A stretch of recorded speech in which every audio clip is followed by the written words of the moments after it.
Distinguished faculty members,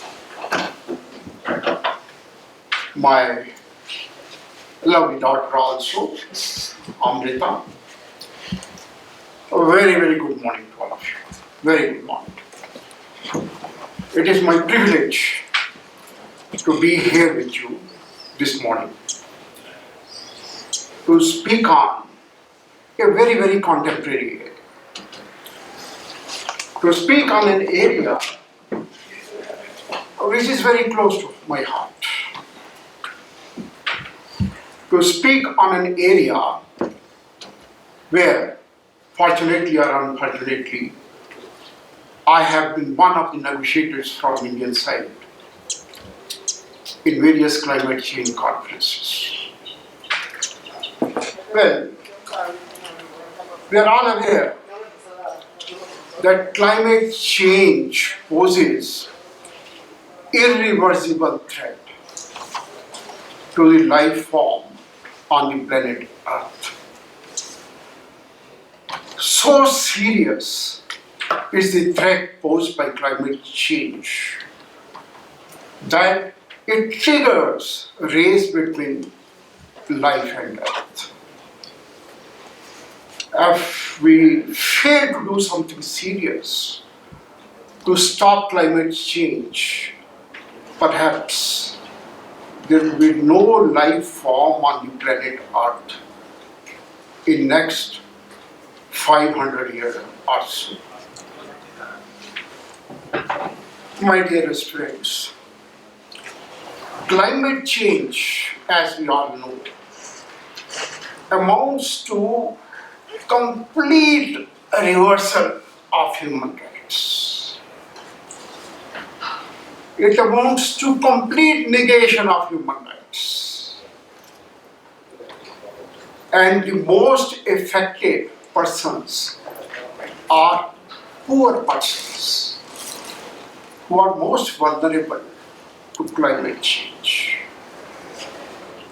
Therefore, climate change, human rights, and poverty eradication are different sides of the same coin, and we cannot separate it. There have been efforts in international law to apply brakes to climate change. We have witnessed in 1992 adoption of UN Convention on Climate Change.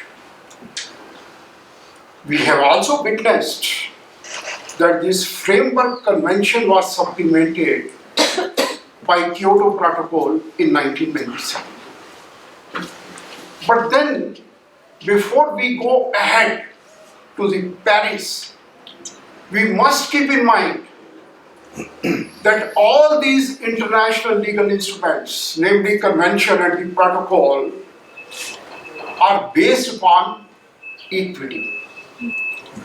And from equity emerged the principle of common but differentiated responsibilities and respective capabilities. We all know the two limbs of equity: intergenerational equity and intragenerational equity. The principle of CBDR, common but differentiated responsibilities, is a child of developing countries. And from intragenerational equity, developing countries evolved this principle, that of differentiation between the two worlds, developed world on one hand and developing world on the other hand. Both these legal instruments are based upon differentiation in as much as only developed countries under both the legal instruments are bound to reduce emission of greenhouse gases.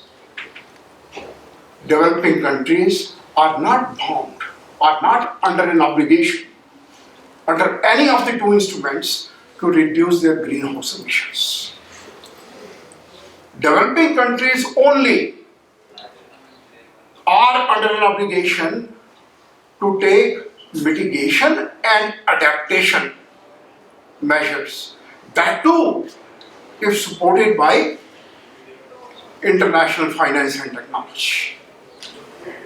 Even that is dependent upon international support. Look at the two words on the basis of this principle.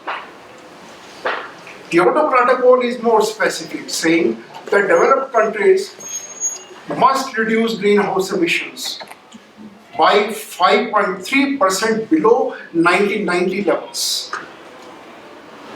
during the period 2008 to 2013, starting from, technically speaking, 1st of January 2008 to 31st of December 2012. This is the first commitment period of Kyoto. So in the first commitment period of 5 years, from the beginning of 2008 to the end of 2012, the developed countries must reduce their greenhouse emissions by 5.3% below 1990 levels. Developing countries, no such obligation, and the basis is this principle of common but differentiated responsibilities. Mexico and India have much in common, both being developing countries. We have developed a fancy, or both the countries have developed a fancy for this principle simply. So much a fancy that we have been basing all our arguments in climate change negotiations on the basis of this principle. And demanding technology, climate-friendly technology, and the finance from the developed world, so that we can resort to mitigation and adaptation actions. In this background came the Paris Conference, right from November 30 to December 12, 2015. Here is a conference wherein 196 states had brainstorming sessions. Here in a conference where the states were faced with a very difficult question. Very difficult questions because the developed states which once favored differentiation during the time of Kyoto became against the principle when the Kyoto entered into force in 2005. United States refused to ratify Kyoto Protocol. Even Japan, Australia and Canada walked out. Developed countries went against Kyoto because they were not prepared to comply with the commitments they agreed at that time. They flouted those commitments. The real issue before Paris was how to persuade the developed countries to resort to climate-friendly actions so that climate change is stopped somehow. Well, initially, as obvious, developing countries were villains and India was the art villain, always basing arguments on the basis of common but differentiated responsibilities. The two worlds, two planets. In this scenario, the host state Paris did the heroic job with the support of Barack Obama. It so happened that the host state suggested, why not do away with the commitments of Kyoto? And instead of commitments, we have completely different legal regime in the form of mere pledges by all the states in terms of greenhouse gas reductions. If commitments were not complied with, If these were flouted, do away with commitments and rely upon voluntary pledges. Let the countries decide what climate action they are willing to take and go by that. Holland wanted that Paris Agreement should be as ambitious as possible. And he pressed all other states on the issues of differentiation and funds. This daring strategy of Holland, to much astonishment, worked. Even the art villains started becoming heroes because they accepted the pledges regime. And ultimately, the Paris Agreement was adopted, and you will just see for yourself how ambitious the agreement happens to be. The strategy of Holland clicked.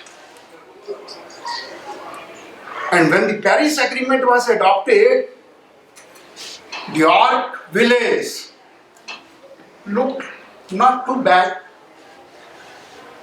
The heroes fell short of heroic, but they also smiled. As a matter of fact, everyone had shaken hands with smiles, with cheers. All were so happy that Paris Agreement was adopted somehow. Because nobody had to lose anything. With the adoption of the agreement, everybody won. Developed states won, developing states won, all the peoples won. And Holland and Barack Obama together came out and hailed the agreement as planetary social contract of historic nature. That was the stage. The main repository was Secretary General himself. And the agreement is open for signatures right from 22nd April 2016 to 21st of April 2017. Thereafter, it will be open for accessions by the states. The agreement, the hard burning question is now whether the agreement delivers climate justice. Who has won? Whether climate justice has won or climate justice has been defeated. India's remark at that time was, the country which once opposed the agreement, the country gladly stated that climate justice was delivered in the agreement. Climate justice would be delivered in case the agreement finally balances the three components: ambition, differentiation, and the funds. It's a triangle. Once there is a fine balancing of these three components, climate justice is delivered to people. And the poor people will stand to gain. When it comes to ambition, the climate Paris Agreement is supremely ambitious in as much as all states agree that they will hold global temperature increase to well below 2 degrees centigrade above pre-industrial levels by the year 2100. That means by the end of this century, the temperature increase would be put on hold. only by 2 degrees centigrade. Very ambitious, very ambitious. With the present rate, perhaps the temperature increase will go above 6 degrees centigrade. Therefore, climate change poses threat to the life form. Where shall we go? Where are we heading for? So, here, the small island states were not satisfied because they were facing existential threat. They wanted more ambitious agreement. And therefore, agreement goes on to provide, fine, global temperature increase will be put on hold to 2 degrees centigrade, but at the same time, the states will pursue their efforts to hold the global temperature increase to 1.5 degrees centigrade. This was done to satisfy the small island states and some African states also, along with some developing countries. They all sided with these states. So to satisfy them, the agreement provided, well, 2 degrees centigrade fine, but pursue efforts to hold the temperature increase to 1.5 degrees centigrade. Along with that, to achieve the same, emission neutrality, zero level emission, will be attained by the beginning of the second, by the, say, mid of the 21st century. Emission neutrality would be attained by the mid of the 21st century. That means 2050 onwards, emission neutrality. Kyoto, second period. Now, Kyoto Protocol has been extended in 2012, as we all know, at Doha. And the second commitment period extends to 21st of December 2020 now. Paris Agreement would come into operation after 2020. Therefore, pre-2020 ambition, the agreement stated, must be enhanced, which will lay a solid foundation for post-2020 ambition. So, said and done. The Paris Agreement also called upon all the states to submit their intended nationally determined contributions, to submit their climate change actions, what actions they would be taking at domestic level to mitigate this problem. And the agreement provided that all intended nationally determined contributions by the states must reflect principle of common but differentiated responsibilities and respective capabilities in the light of different circumstances. The words in the light of different circumstances were added at the instance of developed countries. And these words, if we make an analysis, considerably dilute the principle of common but differentiated responsibilities. But still the principle finds a place.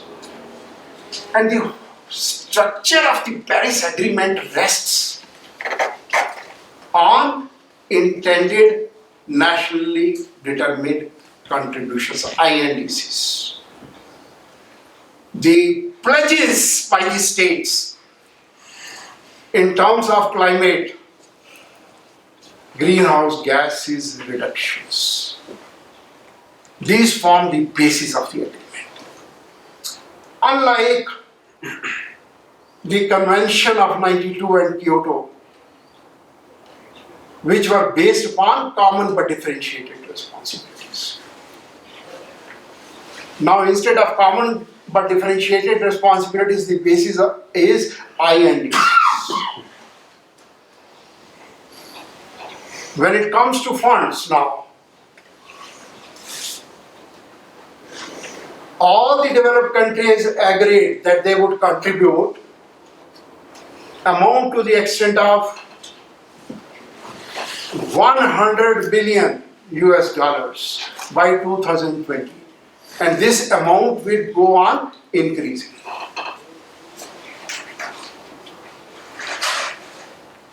The countries also agreed at Paris that if they had not submitted their INDCs by the time of Paris Agreement, they would submit by the time of next climate change conference in November 2016, COP22. The revised contributions by the states were to be submitted by 2020. Thereafter, every 5 years, the states were under an obligation to submit their revised contribution, INDC. And each revised INDC would be a progress over the last one.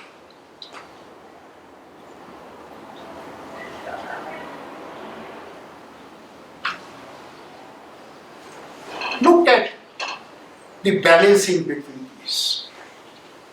When all said and done, I'm sure in discussions much will come, and I'm almost exhausting my time limit of 20 minutes. I'm being shown that card time and again by my lovely daughter sitting here right in the middle. But this is not even an overview. Just started the game, which has to be played further. But the fact remains,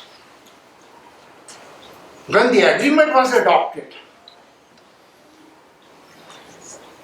all the states in one tone, all the leaders said, cheers. Why? Because the agreement satisfied them. Why? Because they had nothing to lose.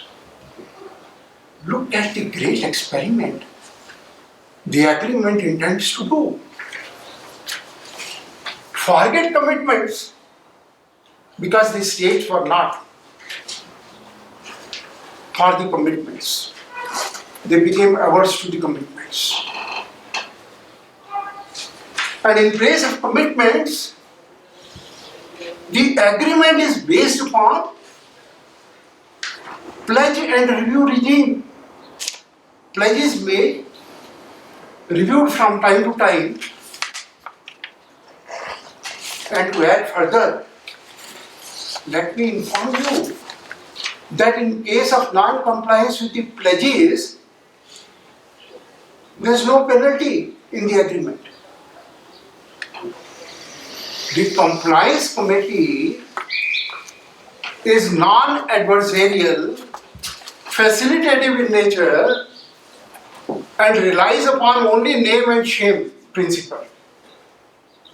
Name the defaulter, and the defaulter would be ashamed of it all.